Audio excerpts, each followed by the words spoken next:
नमस्कार, my self Hitesh Kaushik और civil step के इस प्लेटफॉर्म पर मैं आप सभी लोगों का स्वागत करता हूं। आज हमारी प्रतिबद्ध सीरीज में हमारा आज का टॉपिक आप देख ही सकते हैं। हमारा आज का टॉपिक है सूफिज्म। आज के हम इस टॉपिक को कवर करेंगे GS1 कल्चर के एक सब पार्ट के तौर पर।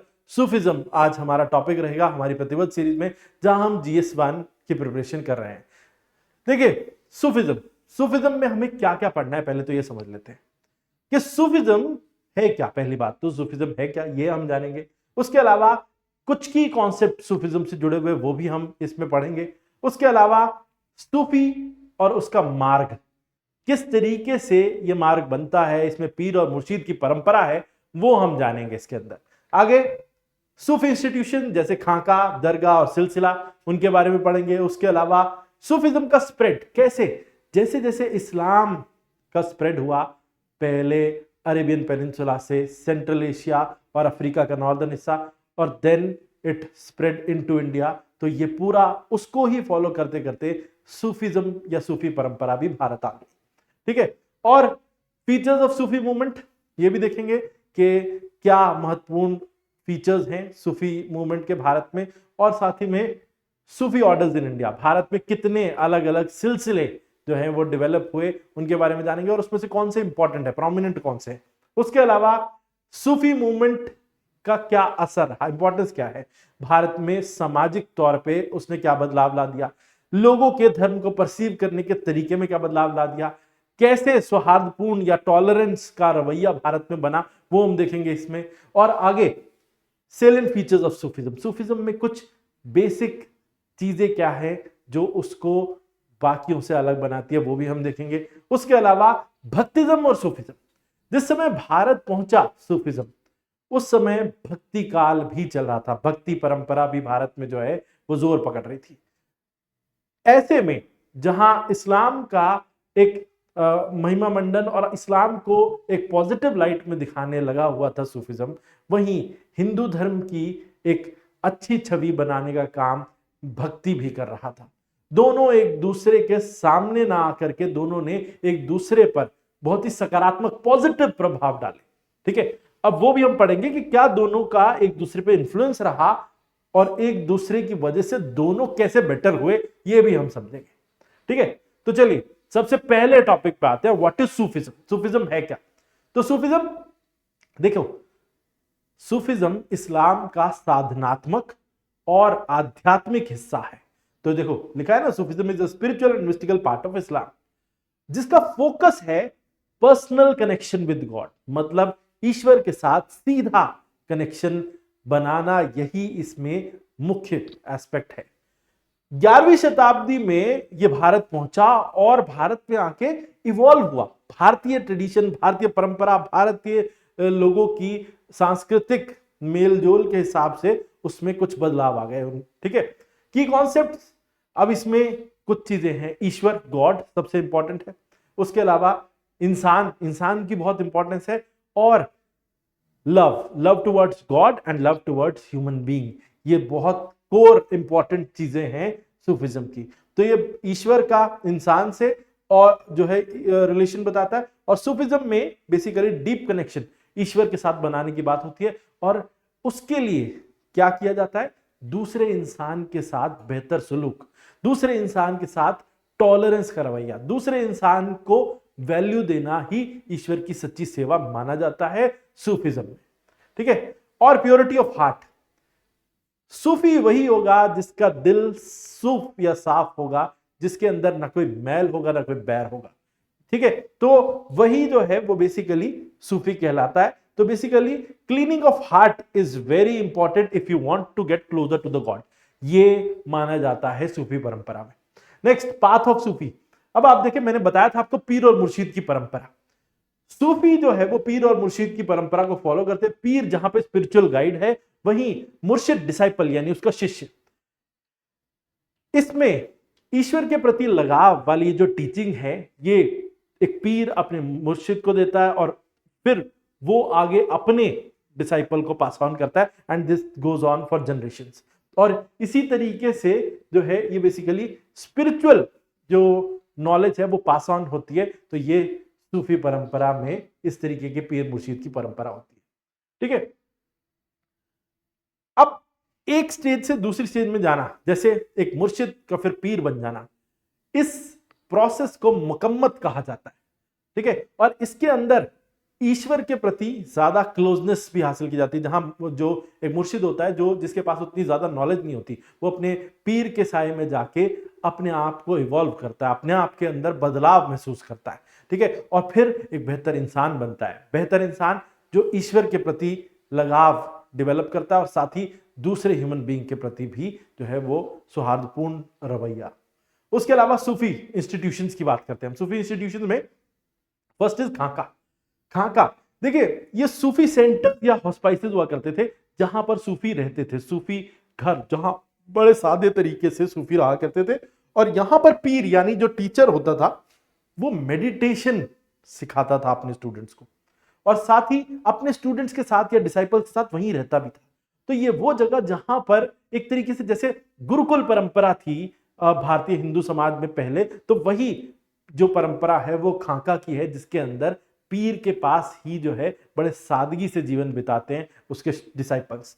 ठीक है, तो यहीं से जो है वो सारी आध्यात्मिक जो है जर्नी की शुरुआत होती है एक व्यक्ति की जो इस सूफी परंपरा से जुड़ता है।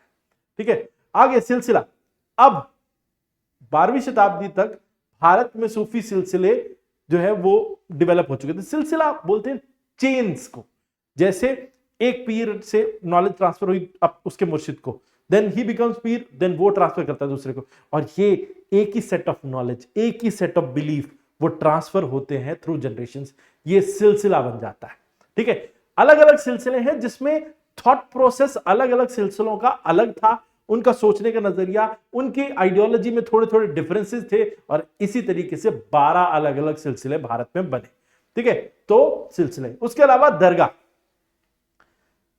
अगर एक पीर की मृत्यु होती थी तो उस वहां पर एक टॉम या श्राइन बना दिया जाता था, और ये वो प्लेस बनती जहां पर सब लोग जो है उन्हें श्रद्धांजलि देने के लिए, आध्यात्मिक जो है ज्ञान हासिल करने के लिए उस जगह पर जाकर फिर जो है वो उनकी ब्लेसिंग्स लेते थे। तो बेसिकली दरगाह ये तीसरी चीज है।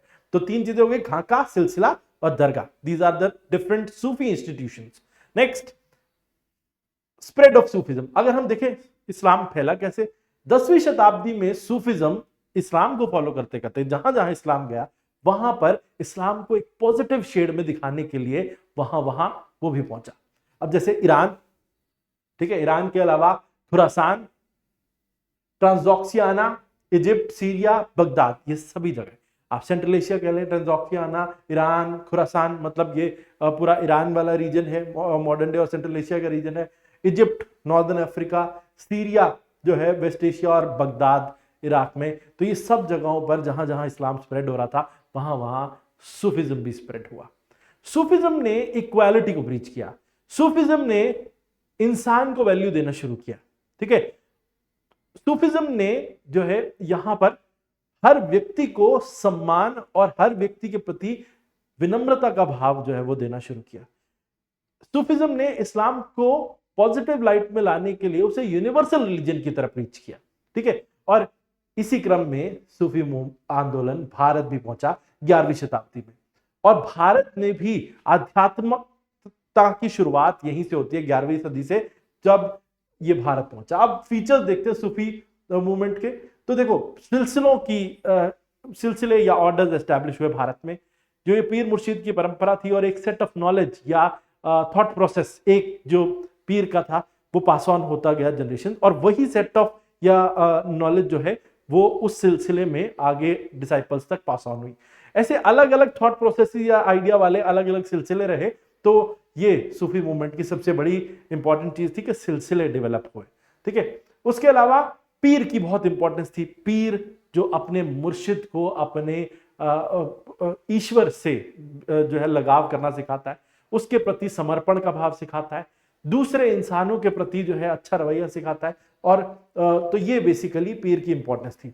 तो पीर के साथ जो रिश्ता है ना वो सूफिज्म में एक बहुत इंपॉर्टेंट स्थान रखता है, सेंट्रल आइडिया है उसके अंदर। ठीक है, और पीर ये माना जाता है कि पीर के पास ही वो जो सारी आध्यात्मिक और साधनात्मक जो है ताकत है जिसके लिए मुर्शिद उसके आगे जो है वो सर्वस्व समर्पण करता है और उससे ये उम्मीद करता है कि pir will transfer his spirituality to him. ठीक है, next features of Sufi movement in India. खाका, जैसे मैंने आपको बताया आगे कि खाके बने। खाके वो जगह जहां पर पीर अपने डिसाइपल्स के साथ रहते हैं, ये डेवलप हुए और इसकी वजह से ही ये एजुकेशन लर्निंग के सेंटर्स बने जहां पर आके बड़ी संख्या में मुर्शिद अपने पीर के साथ जो है वो रह सकते थे, उनकी जीवन शैली को अपना सकते थे, उनकी कंपैशन, लव, उनके हर तौर तरीके को वो अपने जीवन में रख पाते थे या ला पाते थे। तो इसके वो वहां पे क्या सीखते थे, वहां उनसे टीचिंग लेते थे, उसके अलावा मेडिटेशन, साथ ही स्पिरिचुअल प्रैक्टिसेस।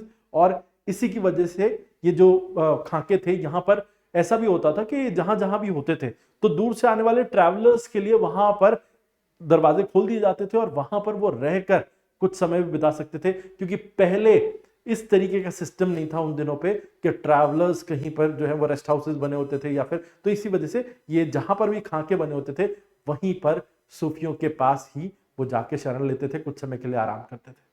ठीक है, सेंटर्स ऑफ लर्निंग तो बने ही है खाके, मैंने आपको बताया यहां से बेसिकली ये मदरसे, वैसे एक्चुअली जो इस्लाम में मदरसे होते हैं जहां पे इस्लाम की टीचिंग दी जाती है उससे कुछ अलग थे। They were free for all, चाहे वो किसी भी धर्म या मजहब से हो। ठीक है, और यहां पर इस्लाम की पढ़ाई की बजाय स्पिरिचुअल जो है वो ट्रेनिंग ज्यादा दी जाती थी। इस्लाम के भी ऑल दो प्रिंसिपल्स जो हैं वो इसमें इंडक्ट किए जाते थे, but most of the time the emphasis was on spirituality. ठीक है, नेक्स्ट समा। इन खाकों में एक चीज थी समा। समा जिसमें म्यूजिक की बहुत इंपॉर्टेंस होती थी, अपनी प्रैक्टिसेस में म्यूजिक का बहुत बड़ा, और म्यूजिक की वजह से लोगों की लाइकलीनेस टुवर्ड सूफिज्म जो है वो बढ़ती थी।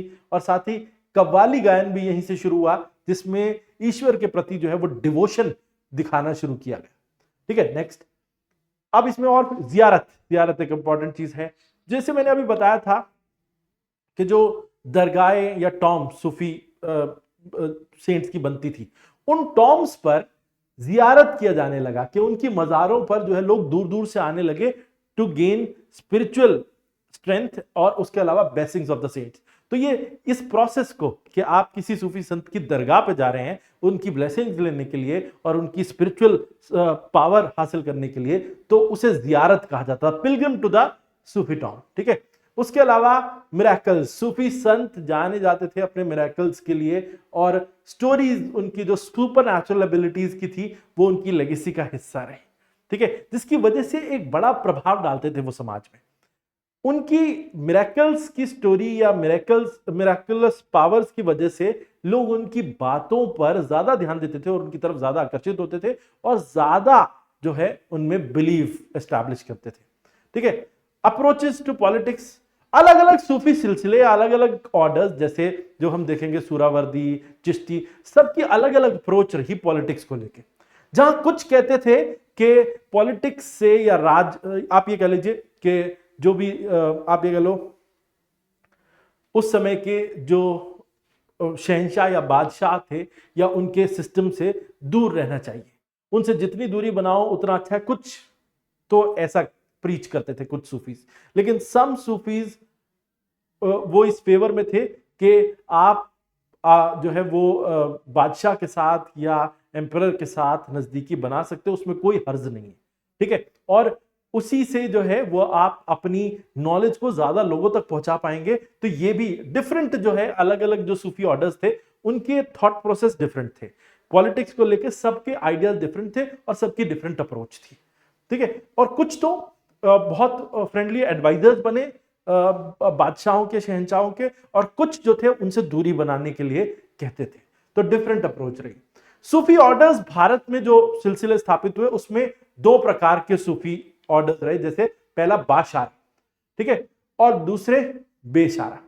देखो, जो इस्लाम की सलाहियतों को, इस्लाम की टीचिंग्स को फॉलो करते थे वो बाशारा, जिनके पास सहारा है इस्लाम की बेसिक टीचिंग्स का। ठीक है, जो इस्लामिक लॉ में मानते थे। और स्पिरिचुअलिटी, देखो अब स्पिरिचुअलिटी तो एक कॉमन चीज है, सूफी परंपरा में स्पिरिचुअलिटी तो है ही, जो इस्लामिक लॉ के साथ स्पिरिचुअलिटी को प्रीच करते थे और इस्लाम की जो ऑब्लिगेशंस है जैसे फास्टिंग, प्रेयर, वो सब करने के लिए कहते थे, तो वो बाशारा या बासहारा थे, जिनके पास इस्लाम का सहारा था। बेशारा जो किसी इस्लामिक लॉ या बंधन से नहीं बंधे हुए थे, जिनकी सिर्फ नॉलेज उनके पर्सनल एक्सपीरियंसेस पे बेस्ड थी, स्पिरिचुअलिटी को जिनका फोकस रहता था जिनका, और अपनी प्रैक्टिस में जो बहुत फ्लेक्सिबल थे, they were not bound by any Islamic practice और लॉ, तो वो थे बेशारा। प्रोमिनेंट सूफी ऑर्डर्स कौन कौन से थे भारत में, एक बार देख लेते हैं। तो सबसे पहले चिश्ती सिलसिला के संस्थापक थे ख्वाजा मोइनुद्दीन चिश्ती। तो सबसे पहले ख्वाजा मोइनुद्दीन चिश्ती। पहला फेज चिश्ती ऑर्डर का अगर हम इसमें देखें तो इसकी शुरुआत कैसे हुई थी? ख्वाजा चिश्ती विलेज से उसकी शुरुआत हुई थी, हेरात में, अफगानिस्तान हेरात से चिश्ती सिलसिले की शुरुआत हुई थी। भारत, ये कहते हैं कि 1192 में मोहम्मद गौरी ने जब भारत पर हमला किया, उसके बाद ये सिलसिला भारत पहुंचा। जैसे जैसे इस्लाम की भारत में एंट्री हुई, उसी के साथ सूफी परंपरा भी भारत पहुंची। अजमेर इसका शुरुआती ठिकाना बना। अजमेर से ही जो है वो चिश्ती, ख्वाजा मोइनुद्दीन चिश्ती ने अपनी जो टीचिंग है वो लोगों तक पहुंचानी शुरू की, या लोगों को लव टुवर्ड्स गॉड जो है वो उन्होंने समझाया। अब ख्वाजा मोइनुद्दीन चिश्ती की जो फेम है वो बढ़ने लगी, और उसके बाद 1235 में उनकी डेथ के बाद कई रूलर रहे, जैसे मोहम्मद तुगलक, महमूद खिलजी, उन सब ने इनको सम्मानित किया इनकी मृत्यु के बाद, ठीक है। और अकबर ने भी जो कहते हैं कि चिश्ती दरगाह जो अजमेर में थी वहां पर जाके उसे पेट्रनेज दिया, या उसको जो है सम्मान दिया, उसको बहुत सपोर्ट भी दिया, फाइनेंशियली भी उसको बहुत ज्यादा सपोर्ट दिया। तो basically Chishti order was later on supported by Mughal rulers also, specially Akbar. की बिलीफ्स क्या थे चिश्ती सिलसिला के? लव, गॉड और सोल, आत्मा और ईश्वर के बीच का मिलन, उसकी बात करते थे।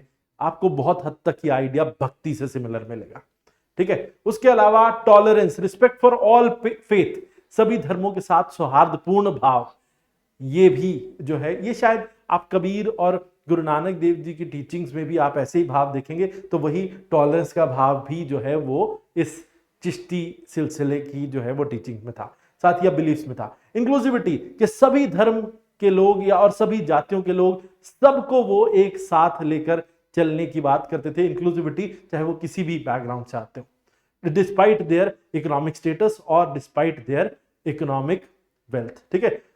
उसके अलावा दयालुता का भाव, ठीक है, वो उस पर उनका बहुत फोकस रहता था कि आपको जो है दूसरे इंसानों के प्रति, जानवरों के प्रति दयालु होना चाहिए। उसके अलावा इंटरफेथ कोलैबोरेशन, हिंदू और जैन योगियों के साथ भी इन सूफी संतों ने जो है वो मिल के सौहार्दपूर्ण भाव बनाया और उनके साथ अच्छे रिलेशन एस्टैब्लिश किया, और उनके साथ मिलके ही टीचिंग्स जो है वो देनी शुरू की। बहुत सिंपल भाषा का प्रयोग किया इन्होंने, जिससे कि आम लोगों के लिए एक्सेसिबल हो जाए, ठीक है। तो सिंपल थी उनकी टीचिंग्स। इंपॉर्टेंट डिसाइपल्स, शिष्य कौन से रहे मोइनुद्दीन चिश्ती जी के? अब उनमें है शेख हमेदुल्लाह ऑफ नागौर एंड कुतुबुद्दीन बख्तियार काकी, ये उनके डिसाइपल्स रहे। और बेसिकली देखो, जो कुतुब मीनार बनाया गया था ना, कुतुब मीनार, एक्चुअली अगर आप देखेंगे तो ख्वाजा कुतुबुद्दीन, जो अगर हम ये देखें कि कुतुबुद्दीन बख्तियार काकी, ये एक जनरल भी थे किसकी फौज में? ये एक जनरल थे मोहम्मद गौरी की फौज में। और जब ये भारत पहुंचे थे तो जो बहुत अगर नजदीकियां कहें हम, तो उनके जो नजदीकी जो दो लोग थे, एक तो थे कुतुबुद्दीन ऐबक और ख्वाजा कुतुबुद्दीन बख्तियार काकी, ठीक है। अब ये जो ख्वाजा कुतुबुद्दीन बख्तियार काकी के शिष्य थे कुतुबुद्दीन ऐबक। अब जब कुतुब मीनार बनाई गई तो कुतुब मीनार को इसलिए बनाया गया था क्योंकि अगर हम बात कर रहे हैं कुतुबुद्दीन ऐबक की, तो उन्होंने अपने टीचर जिनसे उन्होंने नॉलेज हासिल की थी, उनके लिए वो बनवाया था, उनके सम्मान में शुरुआत में। बाद में इल्तुतमिश ने भी उनको सम्मान दिया और उस कुतुब मीनार को कंप्लीट करवाया, ठीक है। तो ख्वाजा कुतुबुद्दीन बख्तियार काकी को समर्पित थी या उनको ही डेडिकेटेड थी ये कुतुब मीनार। शेख हमेदुद्दीन जो है नागपुर के, वो भी एक इंपॉर्टेंट जो है डिसाइपल थे इसी सिलसिला के। चिश्ती जीवन शैली क्या थी? बहुत सादगी भरा जीवन जीते थे। बिल्कुल डाउन टू अर्थ रहना, बिल्कुल सादगी भरा जीवन, ह्यूमिलिटी, ये सब उनके तरीके थे, और डिवोशन टुवर्ड्स गॉड, ठीक है। रिनंसिएशन, सब चीजों को त्याग देना, ठीक है। मटेरियलिस्टिक वर्ल्ड से दूर रहना, वर्ल्डली पोजीशन से दूर रहना। उसके अलावा चिश्ती ऑर्डर का फैलाव कैसे हुआ चिश्ती सिलसिले का? बाबा फरीद गंज शिखर जिन्हें कहा जाता है, पंजाब में और हरियाणा में मॉडर्न डे, इन्होंने उसको फैलाया, ठीक है। और उनकी जो कई वर्सेस हैं वो आदि ग्रंथ में, सिखों के प्रमुख ग्रंथ के अंदर भी जो है वो इनकलकेट की गई। निजामुद्दीन औलिया दिल्ली के, ये इनकी वजह से तो बहुत बड़ा स्प्रेड हुआ है। निजामुद्दीन औलिया की जो जो आप ये कह सकते हैं कि उनकी जो पहचान है वो उत्तर भारत में सब जगह फैली। और उसके शेख निजामुद्दीन औलिया की बात करें तो ये शिष्य थे बाबा फरीद के, जो जिन्होंने दिल्ली को अपना सेंटर बनाया था। पॉलिटिकल स्टांस ये था कि वो दूर रहना पसंद करते थे किसी भी बादशाह या बादशाह की व्यवस्था से, या शहंशाह, या उससे भी किसी भी तरीके से दूर रहते थे, ठीक है। नोटेबल फॉलोअर्स उसमें अमीर Khusro was a disciple of Nizamuddin Auliya of Delhi, तो वो उनके शिष्य थे।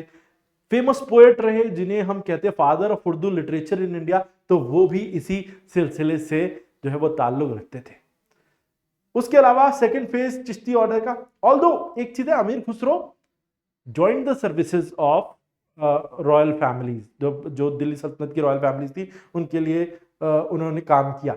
बट एक्चुअली निजामुद्दीन औलिया, उनकी आइडियोलॉजी थी कि रॉयल फैमिली से या रॉयल सिस्टम से दूरियां बना के रखना ही उनका आइडिया था। सेकेंड फेज चिश्ती ऑर्डर दोबारा दक्खन में फिर से पॉपुलर हुआ। यहां शेख बुरहानुद्दीन गरीब ने दक्खन में इसे पहुंचाया, और उसके बाद कई चिश्ती जो ऑर्डर्स जो है वो बेसिकली चिश्ती सूफी जो है वो एस्टैब्लिश हुए। गुलबर्ग में भी जो है वहां पर भी पहुंचे, और गुलबर्ग में भी चिश्ती ऑर्डर पहुंचा। उसके अलावा चेंजेस, जैसे जैसे रॉयल पैट्रनेज बदला, सूफी परंपराओं में भी बदलाव देखे गए, ठीक है। ख्वाजा बंदा नवाज भी एक और इंपॉर्टेंट सूफी संत थे जो दक्खन से ताल्लुक रखते हैं, ठीक है। आगे बीजापुर भी सूफी केंद्र बन गया 16वीं शताब्दी में, तो ये उसका स्प्रेड था दूसरे फेज में। उसके अलावा सुरावर्दी सिलसिला की बात करते हैं हम। जैसे चिश्ती सिलसिला सबसे पहला ऑर्डर था भारत में स्टैब्लिश होने वाला, और उसने बहुत पॉपुलैरिटी भी हासिल की, उसी तरीके से सुरावर्दी सिलसिला भी था। लेकिन सुरावर्दी सिलसिला भारत जो व्यक्ति लेकर आए थे उनका नाम था शेख बहाउद्दीन जकरिया। ये मुल्तान मॉडर्न डे पाकिस्तान में स्थापित किया था उन्होंने सुरावर्दी सिलसिला। और चिश्ती जहां पर रूलर्स से या रॉयल फैमिली से दूरी बनाते थे और रॉयल सिस्टम से दूरी बनाने के लिए बात करते थे, लेकिन सुरावर्दी उनके साथ क्लोज एसोसिएशन में काम करने की जो है वो बात करते थे, और ज्यादातर सुरावर्दी सेंट्स ने यही किया। दे maintain close ties with the rulers, ठीक है। उनके लिए काम भी किया, उनके एडवाइजर भी बने। बिलीव क्या था, सूफी के क्या एट्रीब्यूट्स होने चाहिए, एक सूफी किस तरीके के जो है उनको जीवन शैली को अपनाना चाहिए। He must have a property, माल मतलब उनके पास प्रॉपर्टी होनी चाहिए। ही मस्ट हैव नॉलेज, इल्म, उनके पास नॉलेज भी होनी चाहिए, और उनके पास आध्यात्मिकता भी होनी चाहिए, मिस्टिकल एनलाइटमेंट भी, हल भी होना चाहिए, ठीक है। तो ये उनके पास होना चाहिए। रिलीजियस ऑब्जर्वेंस, इस्लामिक स्कॉलरशिप और मिस्टिसिज्म। अब ये माना जाता है कि वो ये सुरावर्दी ऑर्डर के जितने भी सूफी रहे, ये इस्लामिक लॉज को भी उतना ही मानते थे, और उतना ही स्पिरिचुअल इंपॉर्टेंस भी देते थे, स्पिरिचुअलिटी को भी। तो ये इनकी जो है वो मान्यताएं थी। चिश्ती से डिफरेंस वही जैसा मैंने बताया कि शेख या फिर जो भी पावरफुल है रूलर, उसके सामने वो आप ये कह सकते हैं नो वाटर प्रेजेंटेशन और टॉन्जरिंग। तो आप ये कहते हैं कि किसी के आगे झुकना नहीं, और ना ही किसी को पानी देना झुक करके। लेकिन दूसरी तरफ बेसिकली यानी कि किसी के आगे झुकना ना, ये जो है वो इस परंपरा में था। और दूसरा, गिफ्ट्स और गवर्नमेंट्स के साथ जो गवर्नमेंट के द्वारा बहुत सारे जो गिफ्ट दिए जाते थे वो ये लोग एक्सेप्ट करते थे। उनके द्वारा जो पोजीशन दी जाती थी वो भी ये लोग एक्सेप्ट करते थे। गवर्नमेंट रोल्स भी इन्होंने निभाए, जैसे एडी और एडवाइजर्स रहे अलग अलग रूलर्स के। एक्सपेंशन देखो, पंजाब और सिंध में ये स्थापित हुआ मेनली, ठीक है। तो पंजाब और सिंध में ही मेनली सुरावर्दी ऑर्डर जो है वो पॉपुलर बना। Next is Naqshbandi. नक्शबंदी के फाउंडर थे ख्वाजा बहाउद्दीन नक्शबंदी। नक्शबंदी सिलसिला भारत में बहाउद्दीन नक्शबंदी लाए थे। उनकी टीचिंग्स में देखें तो शरिया लॉ, कट्टर इस्लामिक लॉज को वो फॉलो करते थे and they rejected innovations in with respect to religion. तो वो कट्टर इस्लाम को फॉलो करने वाले थे नक्शबंदी सिलसिला वाले, और उसके अंदर नए बदलावों को वो बिल्कुल नकार देते थे सिरे से। ठीक है, इसमें एग्जाम्पल अगर कौन कौन थे सूफी इस तरीके के, तो शेख बाकी बिल्ला जो दिल्ली में सेटल हुए और उन्होंने इस ऑर्डर को आगे बढ़ाया। उसके अलावा शेख अहमद सरहिंदी, ये इस्लाम बेसिकली की में प्योरिटी की बातें करते थे और अकबर के आइडियाज के बिल्कुल विपरीत थे ये। ठीक है, तो Naqshbandis were oppose to the ideas of Akbar's tolerant view with respect to Hinduism and other sects. ठीक है, तो आगे चलते हैं। अब शेख अहमद सरहिंदी, उनके की बिलीफ्स क्या थे? उनका मानना था समा गलत है क्योंकि ये इस्लामिक प्रैक्टिसेस के खिलाफ है। समा जहां पे म्यूजिकल रिसाइटेशन होता था और जिसके जरिए गॉड के प्रति डिवोशन जो है वो दिखाया जाता था, उसके ये बिल्कुल खिलाफ थे। इन्होंने master slave relationship with God, उन्होंने कहा हम ईश्वर जो है वो हमारा दाता है और वही हमारा जो है वो मास्टर है और हम उसके स्लेव है। इस तरीके का नोशन इन्होंने डेवलप किया। ठीक है, और यही उनकी टीचिंग में भी था। उसके अलावा नेक्स्ट इज कादरी सिलसिला। Next one and the important one is Qadri सिलसिला। शेख अब्दुल कादिर जिलानी के द्वारा यह स्थापित किया गया था। इंट्रोडक्शन अगर मैं ये कहूं कि ये भारत में कैसे किसने इंट्रोड्यूस किया, तो कहते हैं कि पंजाब में शेख अब्दुल कादिर जिलानी इसको सबसे पहली बार मुगल काल में उन्होंने इसको पॉपुलर बनाया। बिलीफ्स में क्या था कि वहदतुल वजूद, यानी कि जो भी आप देखते हैं is the manifestation of God. Vallabhacharya के आइडिया से आपको बहुत ज्यादा मिलेगा कि जो कुछ भी आप देखते हैं वो ईश्वर के कारण या उन्हीं की आभा है। ठीक है, तो उन्होंने कहा यूनिटी ऑफ एग्जिस्टेंस। जब उन्होंने कहा कि मतलब जो बनाने वाला, creator and the created both are the same, वो एक ही है।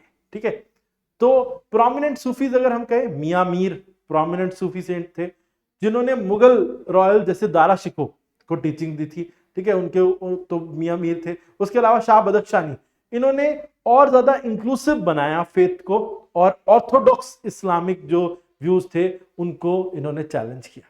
आप दारा शिको के आइडिया से समझ सकते हो कि he was very tolerant man और जो कट्टर इस्लामिक प्रैक्टिसेस के अगेंस्ट थे। तो आप ये देखें, अगर हम पीछे जाएं फिर से, तो सबसे पहले हमने जाना था Chishti. Chishtis were tolerant, Chishtis led a simple life. लेकिन अगर जब हम चिश्तीज के बाद सुहरावर्दी की बात करते हैं तो they led a royal life and close association with the royal families and the royal system.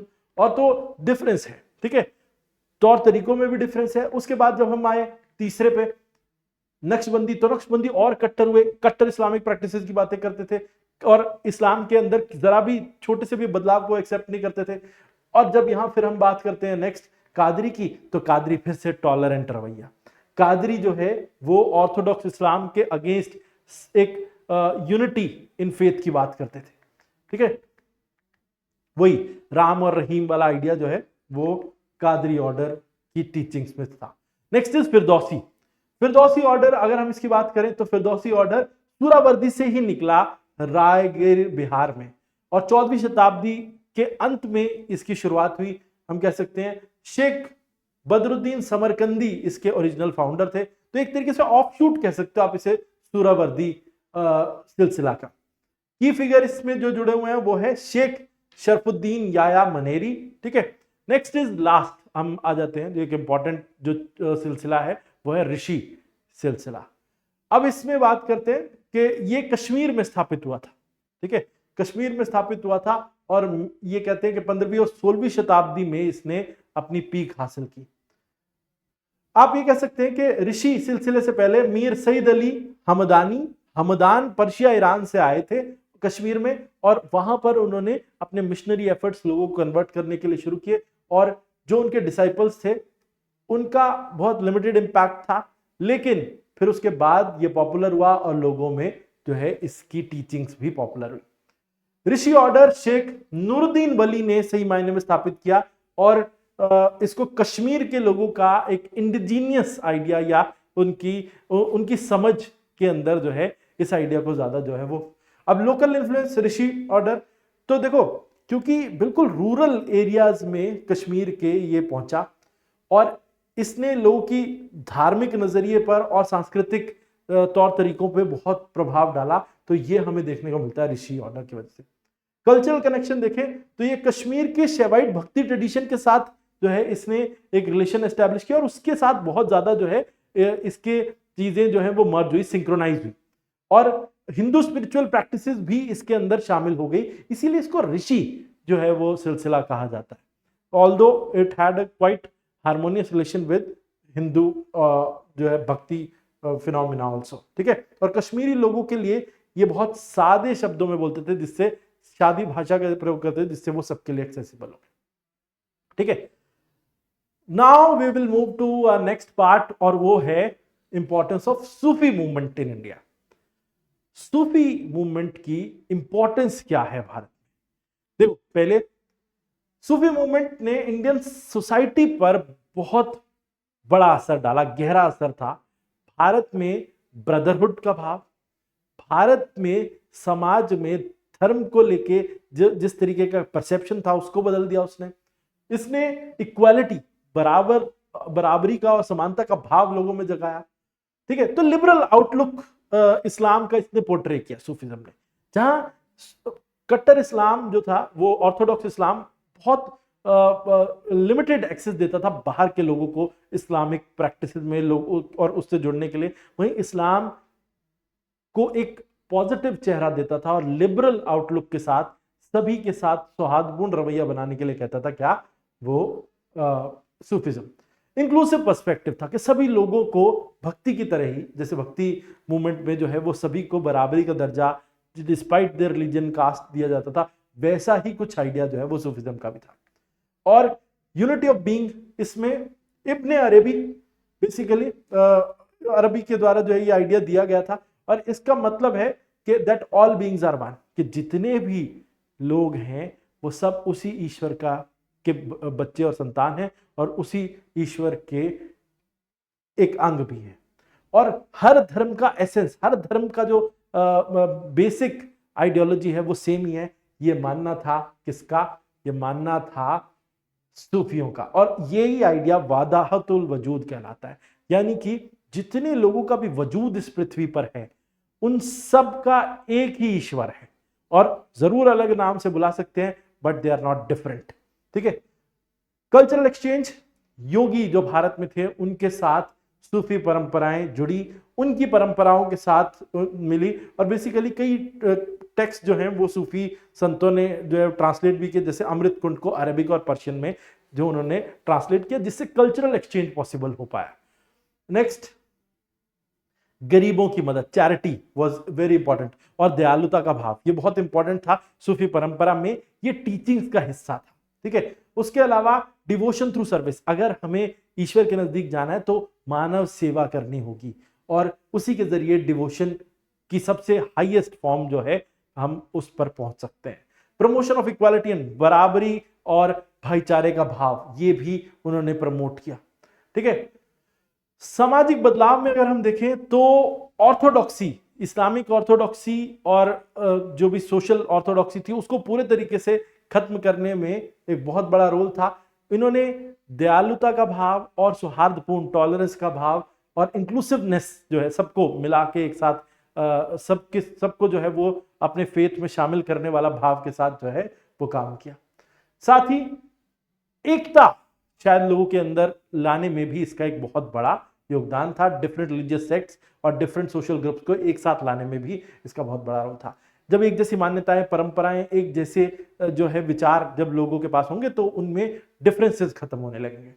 Regional literature, क्योंकि सूफियों ने जो है लोकल भाषाओं का प्रयोग किया और इसी की वजह से पंजाबी, हिंदवी और बंगाली जैसी भाषाएं लिखी जाने लगी। पहले सिर्फ बोली जाती थी, ऑल्दो इन सूफी संतों के वजह से क्योंकि लिटरेचर लिखा जाने लगा तो ये भाषाएं प्रॉपरली रिटन लैंग्वेजेस में कन्वर्ट हो गई।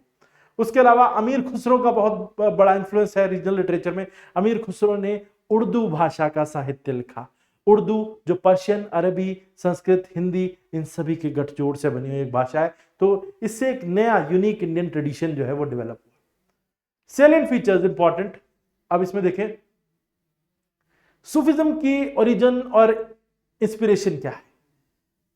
साधुवाद और आध्यात्मिकता, बेसिकली ये स्पिरिचुअल प्योरिटी की बातें करते थे और वेदांत फिलॉसफी के साथ एक गठजोड़ बना के ये एक आइडिया जिसमें इक्वालिटी, ब्रदरहुड, उसके अलावा devotion towards God, these were the supreme ideas, ये साधुवाद और आध्यात्मिकता के कारण पॉसिबल हो।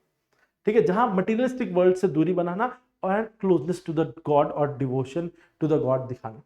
सिंप्लिसिटी और स्पिरिचुअलिटी, बहुत सादे जीवन को प्रमोट किया मोस्टली सिलसिलाज ने, सूफी ऑर्डर्स ने, और एक सादा जीवन जिसमें प्योरिटी पे ज्यादा फोकस था ना कि रिचुअल्स के। ठीक है, उसके अलावा सूफी प्रैक्टिसेस में, कोर प्रैक्टिसेस में मेडिटेशन एक और इंपॉर्टेंट चीज थी। सूफी परंपराओं में मेडिटेशन, अच्छे कर्म करना, गुड डीड्स, प्रेयर, फास्टिंग और साथ ही चैरिटी, और साथ ही एक साधु की तरह रहना, जब अपने जो मटेरियलिस्टिक वर्ल्ड को त्याग देना, वो सब भी इनकी परंपराओं में था।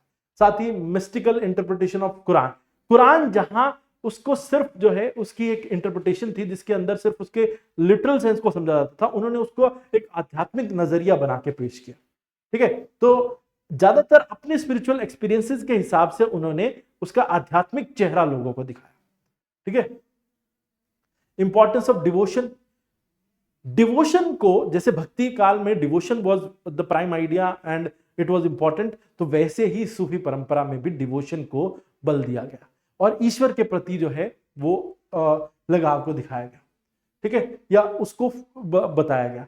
तो जैसे सूफी ने लव और डिवोशन को ज्यादा इंपॉर्टेंस दिया बजाय कि फॉर्मल ड्यूटीज निभाने के। जैसे फॉर्मल ड्यूटीज जैसे आप ये कह लीजिए कि 5 वक्त की नमाज पढ़ना जरूरी नहीं है, लेकिन ईश्वर को हमेशा याद रखना जरूरी है। तो ऑल्दो फिर भी उन्होंने प्रॉफिट मोहम्मद को अपने एक स्पिरिचुअल गाइड की तरह जरूर एक्सेप्ट किया, मोस्ट ऑफ द सूफीज। ठीक है, उसके अलावा समाज में हार्मोनियस रिलेशन और एकता का भाव बनाने में भी बहुत बड़ा योगदान था। उन्होंने डिवाइड्स खत्म किए।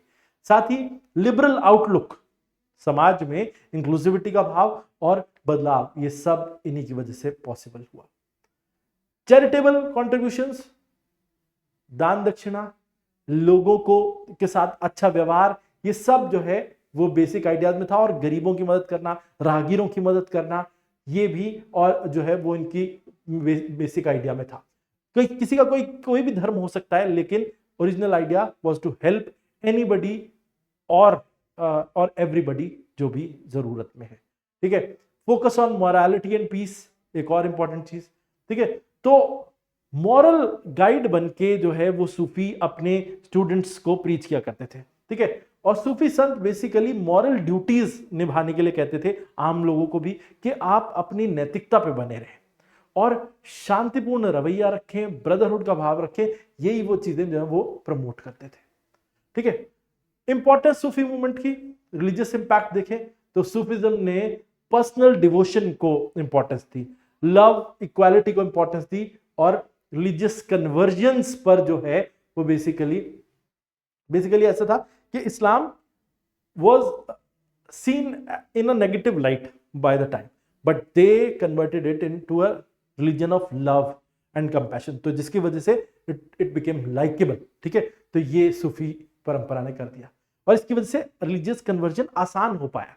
जहां लोग उसके प्रति जो है वो उदासीन रवैया रखते थे and they were not easily going into the Islamic religion, but इसके बाद से they turned their heads and उसके बाद they came into the Islamic umbrella। ठीक है, उसके बाद टॉलरेंस और यूनिटी का भाव भी इन्होंने हिंदू धर्म के साथ बेसिकली बनाया, जिसकी वजह से उनको बहुत सारे लोगों को जो है वो परिवर्तित करने में जो है वो आसानी हुई। उसके अलावा सोशल इंपैक्ट, सूफिज्म ने एकता, बराबरी, उसके अलावा कास्ट रिजिडिटीज, इनको बहुत हद तक जो है वो खत्म करने में बहुत बड़ा रोल निभाया। सूफिज्म ने इंडियन म्यूजिक और लिटरेचर पे भी गहरा असर डाला। ठीक है, उसमें हम अमीर खुसरो का एग्जांपल तो ले ही सकते हैं। कव्वाली गायन जो शुरू हुआ, जिससे समा होता है वो म्यूजिकल इवनिंग, जहां पर ईश्वर के साथ जो है वो म्यूजिकल रिसाइटेशन के जरिए जो है वो प्रीत लगाई जाती है। और पोएट्री का इस्तेमाल तो बेसिकली कई भाषाएं भी जो है वो डेवलप हुई, जो हमने पढ़ी था, पंजाबी, हिंदी और उर्दू। ठीक है, पॉलिटिकल इंपैक्ट क्या था? सूफी प्रिंसिपल्स ने टॉलरेंस का भाव जो है वो पैदा किया, जिसको कई रूलर्स ने भी अपनाया, जैसे अकबर। और सूफी संत जो थे उन्होंने पॉलिटिकल कनेक्शंस भी एस्टैब्लिश किए कईयों ने। ठीक है, और कई बार although they did not have any active relations with the rulers, but समय समय पर वो उनको राह जरूर दिखाते रहे। ठीक है, तो ये पॉलिटिकल इंपैक्ट था। जब भी कोई बड़ा डिसीजन होता तो Sufis came forward and led the way to the rulers. ठीक है, तो उसके बाद म्यूचुअल इन्फ्लुएंस पे आ जाते हैं। आखिरी हमारा जो हिस्सा है इसमें कि भक्ति और सूफिज्म दोनों का एक दूसरे पर क्या इन्फ्लुएंस रहा, क्या असर रहा, वो एक बार देख लेते हैं। तो सबसे पहले इगैलिटेरियन प्रैक्टिसेस, यानी कि सबको बराबरी का दर्जा देना, सबको बराबरी के भाव से देखना, ये सब जो है ये सूफिज्म और भक्तिज्म दोनों में था। दोनों ने एक दूसरे को ये आइडिया दिया। ठीक है, तो कास्ट डिविजन्स खत्म हुई इसकी वजह से। सोशल स्टेटस को छोड़ के लोगों ने एक दूसरे के साथ सौहार्दपूर्ण रवैया अपनाया। उसके अलावा शेयर्ड रिचुअल्स लाइक लंगर, जैसे अब देखो सूफी प्रैक्टिसेस जैसे गुरु नानक देव जी की ने भी जिसको अपनाया था कि फ्री लंगर की व्यवस्था, जिसमें हर व्यक्ति को, किसी भी जाति का है, किसी धर्म का है, किसी इकोनॉमिक स्टेटस का, सब बैठ के एक साथ जो है वो एक ही जगह पे खाना खाते। ये परंपरा जो है ये शेयर्ड रिचुअल बन गया इस्लाम में भी, हिंदुइज्म में भी, और आगे चल के डेवलप होने वाले सिखिज्म में भी। तो ये शेयर्ड रिचुअल जो है वो बन गया, और इसने कास्ट सिस्टम से लड़ने में बहुत बड़ा रोल प्ले किया, जहां सब लोग एक साथ बैठ के एक ही छत के नीचे एक साथ एक जैसा खाना खाते। ठीक है, उसके अलावा कल्चरल एंड मिस्टिकल एक्सचेंज। अब म्यूजिक और पोएट्री को यूज किया गया डिवोशन के लिए, और भक्ति सेंट्स जहां कीर्तन का इस्तेमाल करते थे वहीं सूफियों ने कव्वाली का इस्तेमाल किया, और जिसका सिर्फ एक आइडिया था, devotion towards God and love towards God. और बेसिकली इसके अंदर ना ज्यादातर कैसे आप अपने जीवन के दुखों का अंत कर सकते हैं, ये थीम्स हुआ करती थी इस सारे, चाहे आप कीर्तन में ले लें, और कैसे इष्ट के साथ क्लोजनेस बनाई जा सकती है और बाकी सब प्रॉब्लम्स को दूर किया जा सकता है, और वही थीम कव्वाली में भी होती थी। तो बेसिकली ये कल्चरल एक्सचेंज में बहुत बड़ी मदद करता है, जहां सभी लोग आके जो है वो इन कॉमन चीजों की वजह से एक दूसरे के साथ नजदीक आते हैं। तो music and poetry became the common uniting factor between them, क्योंकि संगीत जिसमें सब अपना योगदान दे सकते हैं, पोएट्री जिसे सब जो है वो गा सकते हैं या बोल सकते हैं। ठीक है, चैतन्य महाप्रभु का कीर्तन और सूफी समा, आप ये कहें कि ये बिल्कुल ऐसे ही थे जहां पे कम्युनिटी एज होल को एक साथ डिवोशन की तरफ जो है वो भेजा जाता था, और जिससे कलेक्टिविटी आती थी, इंक्लूसिविटी आती थी, और इसकी वजह से इमोशनल अपलिफ्टमेंट होता था उनका, जो समाज में पिछड़े हैं वो जो सबके साथ मिलके बैठते थे, और सबके साथ उनको एक आगे बढ़ने का मौका भी मिलता था समाज में। Themes of divine love and personal devotion. Sufism में इश्क का कॉन्सेप्ट और भक्ति में विरह का, जहां इश्क जो है इसका मतलब होता है passionate love towards the divine, वहीं भक्ति में विरह का मतलब होता है राह देखना ईश्वर की। ठीक है, तो ये दोनों जो आइडियाज हैं ये बेसिकली ये कुछ कॉमन ग्राउंड देते थे दोनों को, और यही दोनों जो है बेसिकली आइडियाज के वजह से जो है लोग जो है वो डिवोशन के रास्ते पर बढ़े। उसके अलावा इमोशनल इंटेंसिटी, आप ये देखें कि personal internal connection with God, ये कॉमन थीम थी भक्ति की भी और सूफी की भी, सूफिज्म की भी, और दोनों ही ट्रेडिशंस में बेसिकली धर्म और धार्मिक आप ये कह लीजिए कि जितने भी रिचुअल्स हैं उनके ऊपर डिवोशन को स्थान दिया जाता था, and this was also a common ground between them.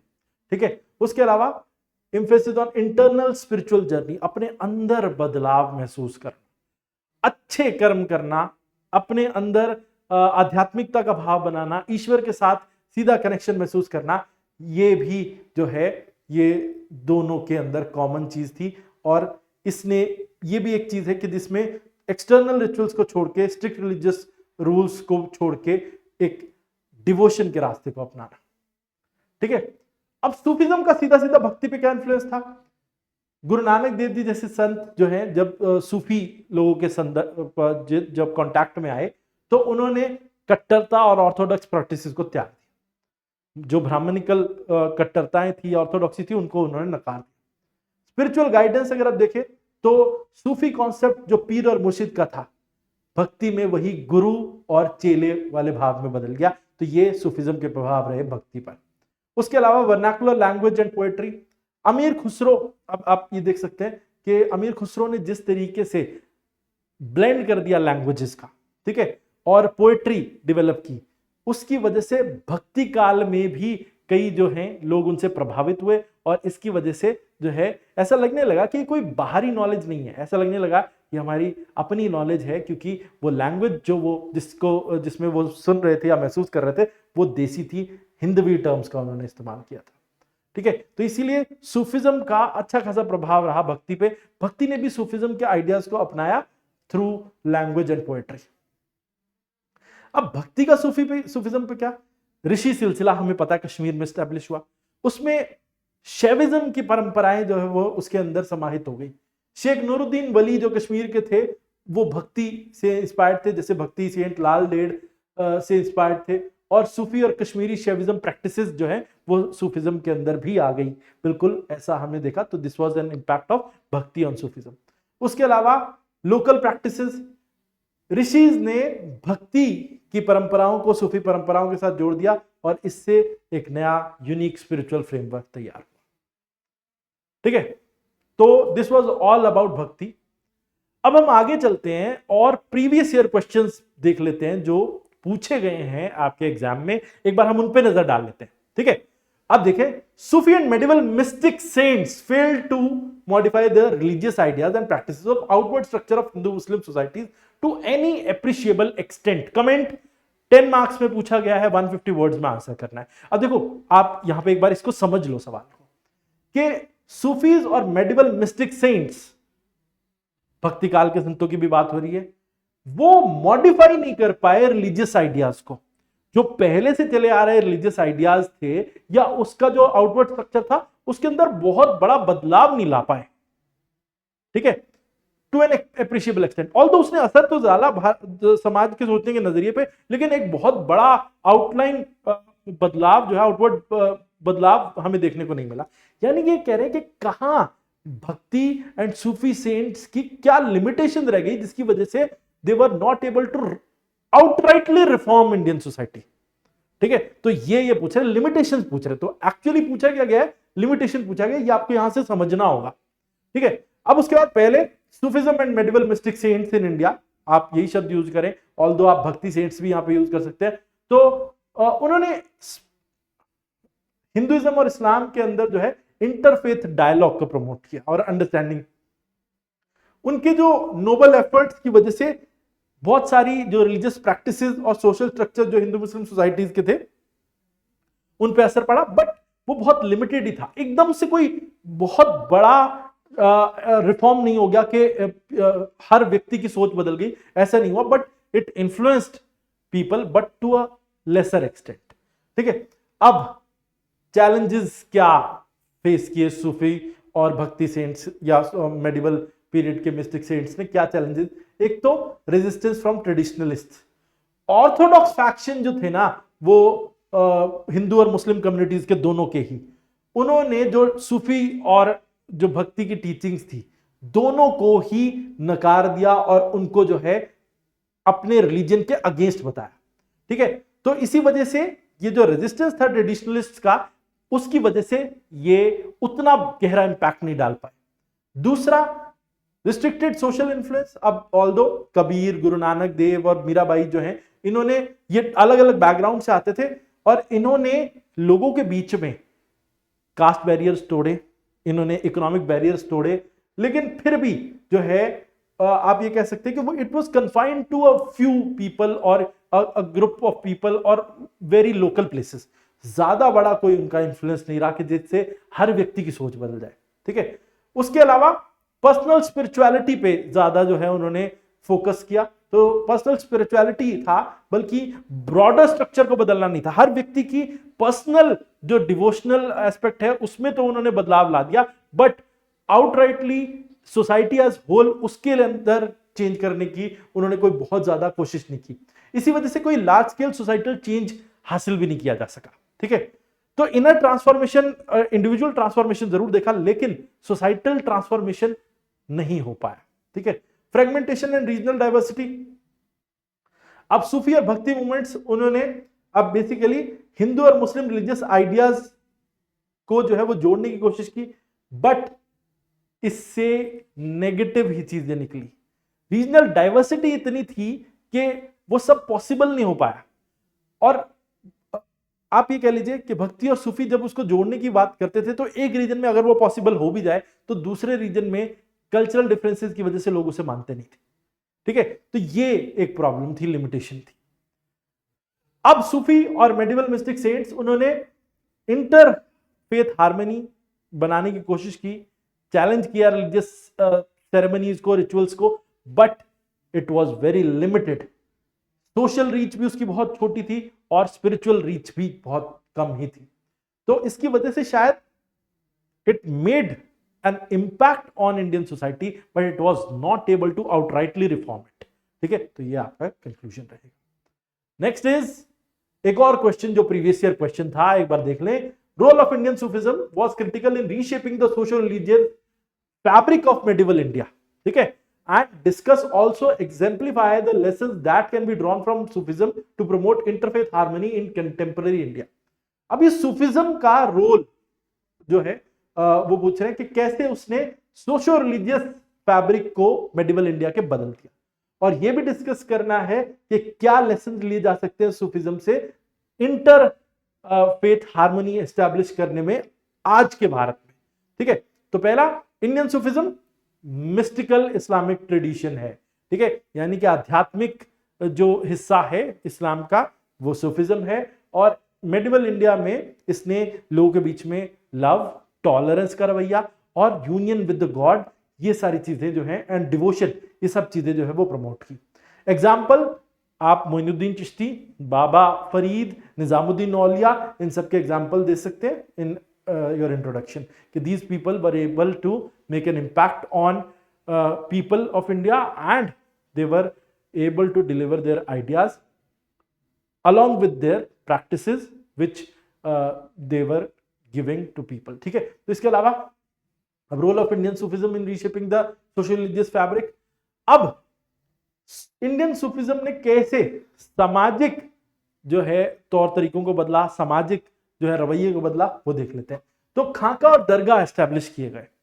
खाका जहां पर मैंने बताया था कि सूफीज बेसिकली जो है पीर वहां पर रहते थे और बाकी के जो डिसाइपल्स थे वहां पे आते थे, ट्रैवलर्स वहां पे रुकते थे, और एक तरीके से these places were open for all, और यहां पर इक्वालिटी का भाव प्रमोट किया जाता था, यहां पर इंक्लूसिविटी को प्रमोट किया जाता था, यहां पे सब लोगों के लिए जो है वो ओपन डोर्स थे।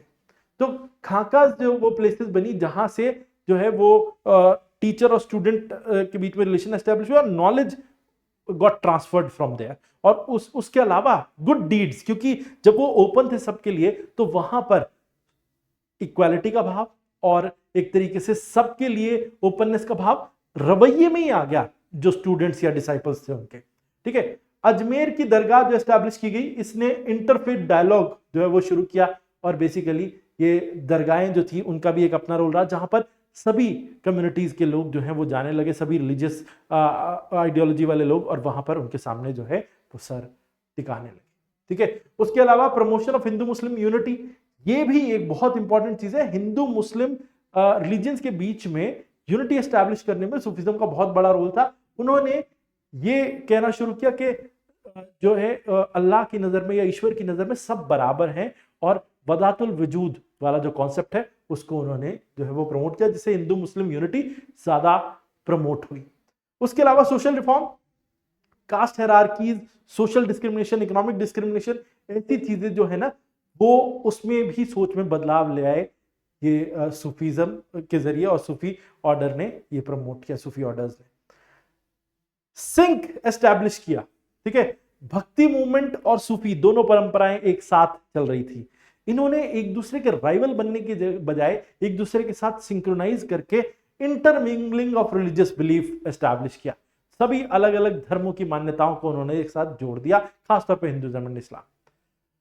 नेक्स्ट, अब लेसन्स क्या लिए जा सकते हैं वो हम देख लेते हैं। तो लेसन्स में the first idea is embracing universal love, कि कोई व्यक्ति किसी भी कास्ट, क्रीड, रीजन का हो सकता है, और प्रैक्टिसेस जैसे कम्युनल फीस्ट, एक साथ मिलके लंगर या फिर एक साथ खाना खाना, इसने यूनिटी जो है वो डाइवर्स बैकग्राउंड के लोगों के बीच में एस्टैब्लिश की। उसके अलावा तो आज भी ये जो कम्युनिटी फीस्टिंग और इक्वालिटी जब हम प्रमोट करते हैं और एक जगह पर सब लोगों को बराबरी का भाव देंगे, तो शायद इंटरफेथ हार्मनी जो है वो हम अचीव कर पाएंगे। म्यूचुअल रिस्पेक्ट, दूसरी चीज कि हर धर्म के लोग दूसरे धर्म को बराबरी से सम्मान दे, दिस वाज एन आइडिया। तो ये भी दूसरे धर्म को आसानी से समझने में मदद करेगा। ठीक है, तीसरा, प्रमोट डायलॉग, हम दूसरे धर्म की मान्यताओं को भी समझे थ्रू डायलॉग, उनके साथ अपने जो है धार्मिक बिलीव्स को साझा करें और उनके धार्मिक बिलीव और प्रैक्टिसेस को समझे। तो ये डायलॉग जो है ना, ये भी हम सूफिज्म के आइडिया को ले सकते हैं और इससे भी जो है वो बहुत सारी चीजें जो है वो सॉल्व हो सकती है, बहुत सारे जो मिसकंसेप्शंस है वो एड्रेस किए जा सकते हैं और म्यूचुअल ट्रस्ट और रिस्पेक्ट क्रिएट किया जा सकता है। ठीक है, और इससे अलग अलग रिलीजियस ट्रेडिशन से जुड़ी हुई म्यूजिक और आर्ट, ये जब एक साथ आएंगे तो इससे क्या होगा कि आर्ट और लर्निंग ये प्रमोट होगा।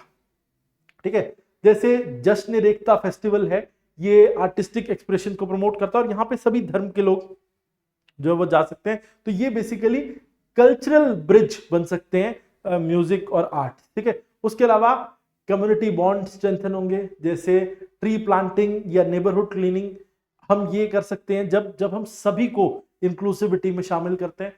तो बेसिकली ये भी एक इंपॉर्टेंट चीज है, तो ये हम हासिल कर सकते हैं। तो सूफिज्म ने क्या किया, सूफिज्म ने ये सारी चीजें हमें दी। सूफिज्म ने लव, टॉलरेंस और इंटरफेथ हार्मनी, ये सब चीजें उसी की देन है और सोसाइटी में बेहतर बदलाव सूफिज्म की वजह से पॉसिबल हो पाए। भारत में रिलीजियस डिवाइड्स कम हुए और उसके अलावा कंपैशन टुवर्ड्स अ नेशन, ये नोशन भी जो है वो डेवलप हुआ and these were all the impacts of Sufism. तो ये था हमारा आज का टॉपिक, जहां हमने ये भी बताया आपको कि जो प्रीवियस ईयर क्वेश्चन है उसको कैसे आपने एड्रेस करना है। ठीक है, और हमने यहाँ पर डिस्कस किया सूफिज्म के बारे में, उसके इंपॉर्टेंट एस्पेक्ट, वो सब हमने यहाँ पे डिस्कस किया। तो मैं उम्मीद करता हूं कि सूफिज्म से रिलेटेड अगर आपसे क्वेश्चन पूछा जाएगा पेपर में तो आप आसानी से उसको आंसर कर पाएंगे।